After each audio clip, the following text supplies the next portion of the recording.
We're going to be covering all of your common questions about this GE profile dishwasher. Now, we did a previous video on this dishwasher and we had a lot of comments and questions about it, things that we didn't cover in that. So we decided to make another video, this one here, and talk about those things. So let's go ahead and jump right into it.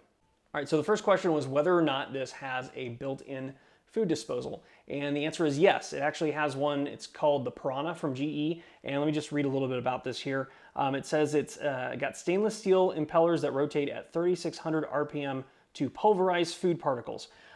So while I can't vouch for that exactly, I will say that we haven't had any problems with the disposal or having to pre-rinse our dishes or anything like that. I also will say and want to point out that there is a filter inside of this dishwasher that we do have to clean out every once in a while. So to me, that filter takes care of most of the big particles before it probably even gets to that disposal inside. But at the same time, we haven't had any problems with it. And yeah, it does have a disposal built into it. We had some comments about the dishwasher not having a rinse cycle. And I want to clarify that. What we mean by that is there's no dedicated button to just rinse off the dishes. It certainly rinses the dishes after it's done washing them, but there's no dedicated button where you can hit rinse and then all it does is it doesn't wash the dishes at all, it just gets them wet. Some people use this when they're washing their dishes, other people don't, and this specific model does not have that feature. We had some questions about the steam cycle because the steam cycle isn't something you normally find on a dishwasher. So basically with the steam cycle, it's designed to loosen particles and things that are kind of stuck onto the dishes before it actually goes through in the wash cycle and washes the dishes.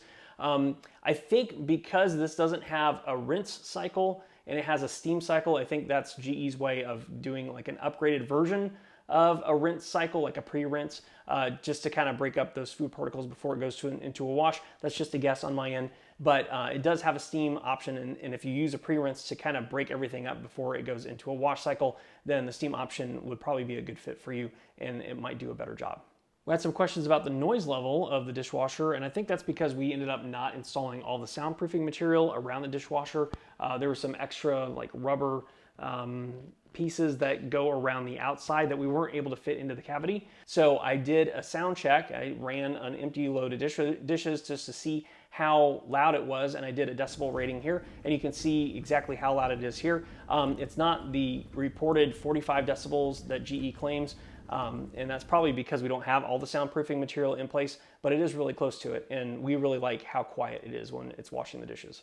We had some questions whether or not you can fit in things that are extra tall in that top rack, because there is actually a third rack at the very top. And so we did point out in the last video that you can actually lower and make adjustments to that top rack to be able to accommodate things that are taller. And so you can do that pretty easily, and you can make that adjustment so you can end up fitting in things that are a little bit taller that might interfere with that third row at the very top. Now, I will say because that third row is at the top, some things that are really, really tall, you're not going to be able to fit in the very top. But still, I want to point out that you do have some flexibility in moving that middle row or that normal top rack up and down. We had some questions about whether or not standing water in the bottom of a dishwasher is normal. And I want to make clear that that is not normal. It shouldn't have any water in the bottom of a dishwasher, no matter what the model is or brand. So if you have that issue, make sure that you don't have any kinks in your drain line, like in the back, it might be obstructed somehow. You might have something that's kind of plugging it up, maybe some debris or something like that. You need to clean the drain line out, or you might have some other issue.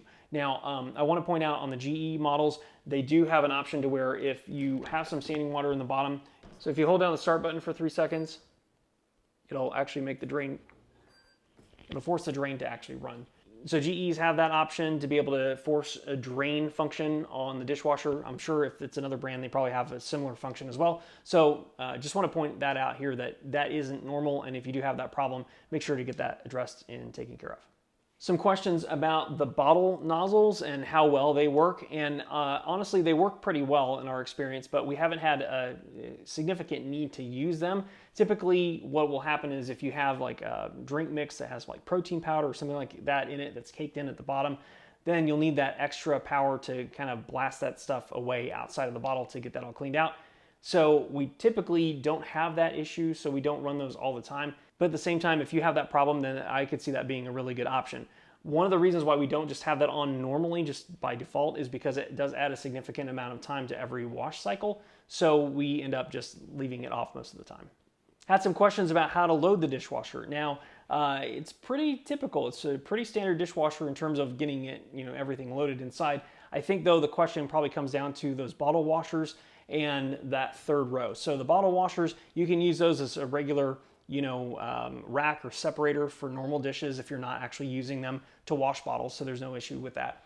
And then with the third row, typically what we end up doing is we end up putting in like large serving utensils in that third row at the very top to kind of get those clean. And there is another option, and it has the ability to clean a lot of silverware. So if you have a big party or something like that, you can not only fill up the basket with silverware, but you can actually put silverware in that third row as well. So it's really flexible. So probably the biggest question of all is, would we buy this again? And I'd have to say yes. We've been happy with this model. We've been happy with our choice so far. The only gripe we have about this really is at the bottom, on the bottom rack, there are these plastic wheels that tend to come off, or they tend to want to come off. And so we have to be careful about how we roll the bottom tray in and out of the dishwasher. Now, I will say, typically that becomes an issue if we have a lot of dishes in that bottom row. If there's a lot of weight, they have more of a tendency of popping off. And to reinstall them isn't that big of a deal. We just have to take the tray, lift the tray up, and then pop the wheels back on, because they're just held on by two plastic clips. But it is a little bit annoying when those pop off, especially if you have a tray full of dishes and you have to get everything unloaded in order to be able to fix it. So that's the only real gripe we have about that, but otherwise it's done a really good job for us. We've been happy with it, and we haven't had any problems with the dishwasher up to this point. And it's been over a year, I think maybe a year and a half at this point. So it's been really good for us. All right, that's it for this video. If you found it helpful, don't forget to like it, subscribe to the channel if you haven't already, and I will see you in the next one.